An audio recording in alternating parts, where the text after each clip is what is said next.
Once upon a time, in the heart of an enchanted forest, there was a mischievous fairy named Lyra.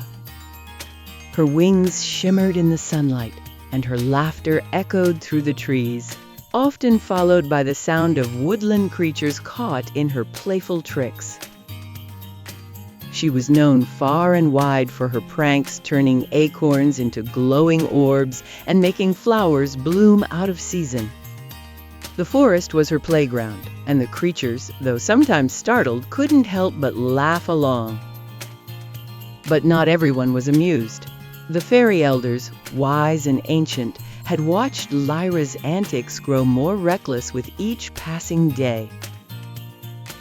Her tricks, once harmless, began to cause chaos in the kingdom.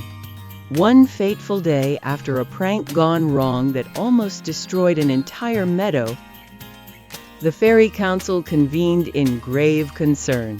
With a heavy heart, the head elder announced that Lyra must be banished. The gates of the fairy kingdom closed behind her as she was cast out. Years passed, and Lyra wandered through the deepest parts of the forest, far from the kingdom she once called home. Her wings, once radiant with the joy of her carefree pranks, now felt heavy and silent. The whispers of the kingdom's troubles, carried on the wind, never reached her ears until one day everything changed.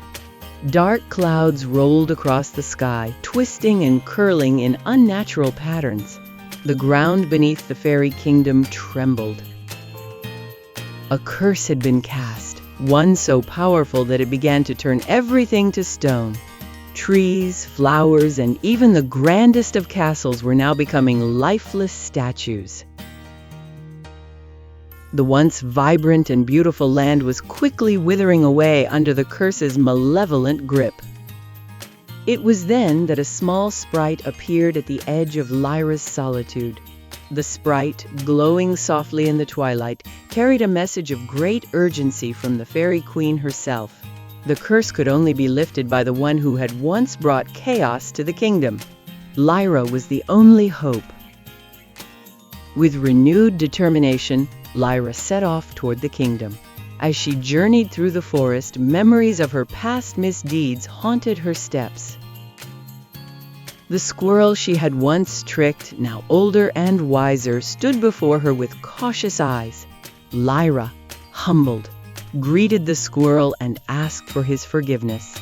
Though wary, the squirrel nodded and pointed the way toward the heart of the curse. As Lyra ventured deeper into the forest, she encountered the talking flowers, whose petals shimmered with faint magic. They whispered secrets of the curse, guiding her toward the source of the dark magic that had taken hold of the kingdom. It was a dark stone at the heart of the kingdom's wellspring of magic, a stone that pulsed with sinister energy. Lyra stood before the cursed stone, feeling its dark power. The ancient magic told her that to break the curse, she would need to make a sacrifice, her wings, the very essence of her being. It was a choice between freedom and duty, between returning to a carefree life or stepping up to save the kingdom she had once betrayed. With a heart full of resolve, Lyra placed her hands upon the stone. A brilliant light erupted from the cursed stone, and as the magic coursed through her, her wings dissolved into the light. The curse shattered in an instant, and the stone cracked into 1,000 pieces. The kingdom was freed. The once gray skies cleared, and the forest bloomed once again. The trees grew tall, flowers opened to the sun, and the rivers sparkled with life. The kingdom was restored, but Lyra was no longer the same fairy who had been banished so many years ago.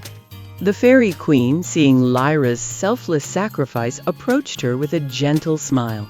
"You have proven yourself, Lyra," she said. "You have shown the true meaning of responsibility and sacrifice. You are no longer a trickster, but a protector of our kingdom."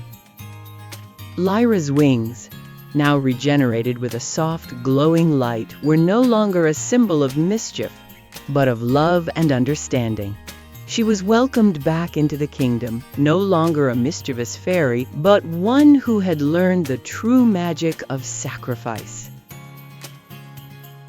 The fairy kingdom celebrated not just the end of the curse, but Lyra's redemption. She had once been a trickster, but now she was a legend one who had sacrificed everything to save the land she had once endangered. As Lyra stood among her fellow fairies, she realized that her true magic was not in pranks or tricks, but in the power to heal, to protect, and to love. And from that day forward, Lyra's laughter echoed through the trees once again, but this time, it was a sound of wisdom and warmth, a reminder that redemption, like the forest, could always bloom again.